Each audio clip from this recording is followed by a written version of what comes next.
one of the main things that I want you to get is the difference between the period known as the tribulation and the period known as God's wrath or the day of the Lord. Okay, if there's one thing that I can get you to see is that the tribulation period, what people commonly refer to as the 7-year tribulation, is a separate, distinct period of time in future world history and biblical prophecy as is depicted in the first 6 seals of Revelation.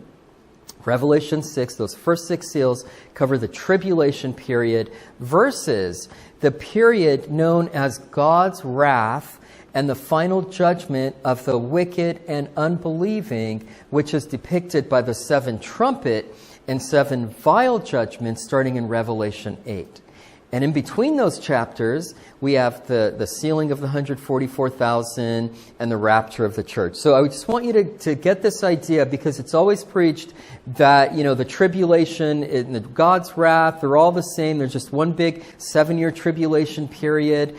But I want you to see that the 7 seals are different than the 7 trumpets and the 7 vials. So the 7 seals are going to cover the tribulation period, and the 7 trumpet judgments and 7 vials are going to cover God's wrath being poured out upon the inhabitants of the world. We'll get more deeply into this as we get especially into Revelation chapter 6. But most Christians and most pastors lump these 2 events into one 7-year period that they call the tribulation, the great tribulation, whether it's the 7 seals or the 7 trumpets or the 7 vials. They conflate all of these events, including God's wrath, the tribulation, all of it into a single 7-year period that they call the Great Tribulation. But I'm going to prove from the Bible as we go through this that the tribulation can be more accurately described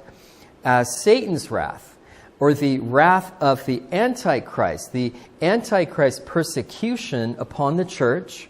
That's his target. It's going to be the church and the world by way of extension through what will be natural and humanistic events such as war, famine, death, and political persecution. That's going to characterize the tribulation. It's going to be man-made natural events led by Satan and the Antichrist, including world wars, World War III, famine, death, persecution, the mark of the beast. All of these are going to encompass the tribulation period. Whereas the wrath of God, as covered by the trumpet judgments and the vial judgments, are characterized by supernatural events. Okay, it's a very different time period. It's no longer man-made wars and famine and pestilence and persecution of the church, but it's characterized by such things as comets hitting the earth, and plagues and locusts coming up out of the bottomless pit, and the oceans turning into blood, and 1/3 of all mankind being destroyed by death angels that God himself sends. So the period known as the tribulation, man-made, the period known as God's wrath is God's response to the Antichrist and to the unbelieving and the wicked.